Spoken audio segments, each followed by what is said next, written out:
एक बार एक भिखारी अपने जीवन से परेशान हो चुका था, क्योंकि उसे अपने जीवन को चलाने के लिए भीख मांगना पड़ता था। उसे हर एक चीज के लिए भीख मांगना पड़ता था। इसी बात को लेकर वह दुखी रहता और दिन भर यही सोचता कि उसके जीवन में बदलाव कैसे आएगा। यह सोचकर वह निराश हो जाता। वह हर दिन देखता कि बहुत सारे लोग निराश होकर, आंखों में आंसू लिए लोग और विभिन्न चिंताओं से परेशान लोग गौतम बुद्ध की तरफ जाते और वापस लौटते समय वे लोग बहुत ही खुश होते थे। वह भिखारी यह नहीं समझ पा रहा था कि गौतम बुद्ध उनके साथ ऐसा क्या करते थे कि वे बेहद खुश हो जाते थे। वापस लौटते हुए लोगों के हाथों में ना तो ढेर सारे पैसे होते थे, ना ही सोने चांदी। तो फिर ऐसा क्या होता था कि लोग बुद्ध के पास से लौटते वक्त इतना खुश होते थे?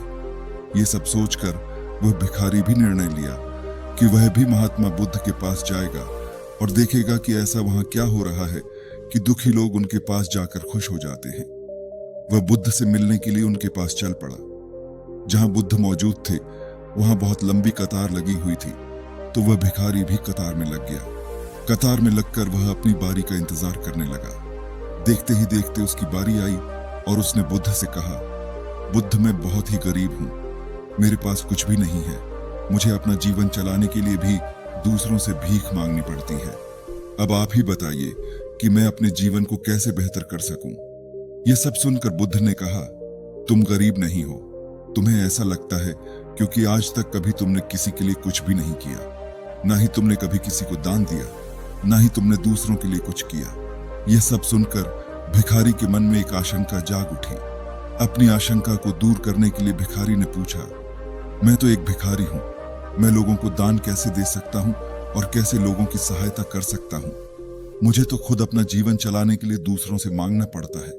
यह सब सुनने के बाद गौतम बुद्ध थोड़ी देर चुप रहे और फिर उसे बोले, तुम्हारे पास हाथ है जिससे तुम लोगों की सेवा में लगा सकते हो और दूसरों का भला कर सकते हो। इसके अलावा तुम्हारे पास मुंह है जिससे तुम लोगों से अच्छी अच्छी बातें कर सकते हो और दूसरों का हौसला बढ़ा सकते हो। यह सब करके भी तुम दूसरों की सहायता कर सकते हो।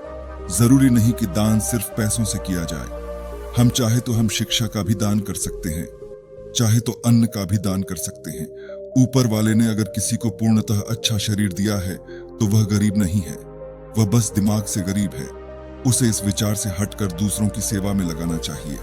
बुद्ध की यह सब बातें सुन लेने के बाद वह भिखारी बहुत ही ज्यादा खुश हो गया और उसका मन अब संतुष्ट था।